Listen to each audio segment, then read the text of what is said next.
Middle ఈస్ట్‌లో జరుగుతున్నటువంటి యుద్ధం వల్ల నష్టం ప్రజలకే.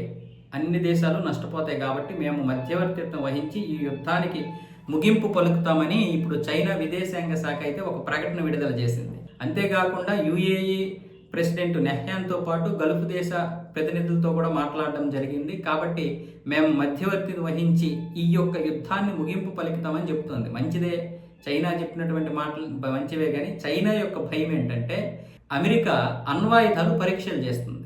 మినిట్ మ్యాన్ 3 అనే ఒక ఖండాంతర క్షిపణిని కూడా ప్రయోగించింది మన 3వ తారీఖు.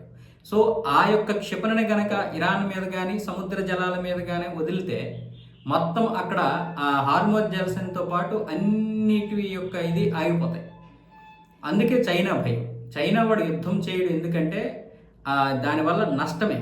అయితే పైగా ఇప్పుడు యుద్ధం వల్ల చైనాకు కూడా నష్టం. ఇప్పటికే హార్మోజ్ జలసంధి మూసేయడం వల్ల కొంత నష్టం వస్తే ఇరాన్ ఏమొచ్చేసి కేవలం చైనాకి మాత్రమే వదిలింది లూజు.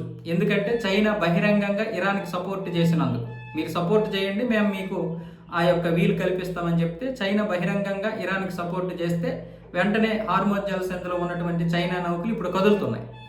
సో ఇలాంటి పరిస్థితుల్లో ఇప్పుడు గనక అమెరికా ఒక అణుబాంబు గనక వదిలిందంటే మొత్తం అక్కడ ఉన్నటువంటి గల్ఫ్ దేశాల నుంచి రాబోతున్నటువంటి అన్ని చమురులు ఆగిపోవడమే కాకుండా చైనా నుంచి ఎగుమతి అవ్వాల్సినటువంటివి కూడా ఆగిపోతాయి. దీనివల్ల తన వ్యాపారం భారీగా నష్టపోతుంది. అందుకనే చైనా భయంతో చూస్తూ మేము మధ్యవర్తిత్వం వహిస్తామని చెప్తోంది. కానీ చైనా మధ్యవర్తిత్వం వహిస్తే ఊరుకుంటారా? ఇప్పుడు అమెరికా ముందుకు రాదు, ఇజ్రాయెల్ ముందుకు రాదు. ఎందుకు? ఇరాన్కి నేరుగా సపోర్ట్ చేసింది కాబట్టి.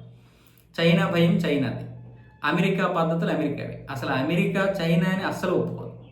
ఎందుకంటే ఇప్పటికే అది ఒక శక్తివంతమైనటువంటి దేశంగా తయారయ్యి ఇప్పుడు మెడ మీద కత్తి పెడుతుంది చైనా. సో ఏ విధంగా చూసినా సరే అమెరికా ఈ యొక్క ఒప్పందానికి ఒప్పుకోదు. సో ఏ విధంగా చూసినా అమెరికా మాత్రం మధ్యవర్తిత్వానికి చైనాకి అవకాశం ఇవ్వదు.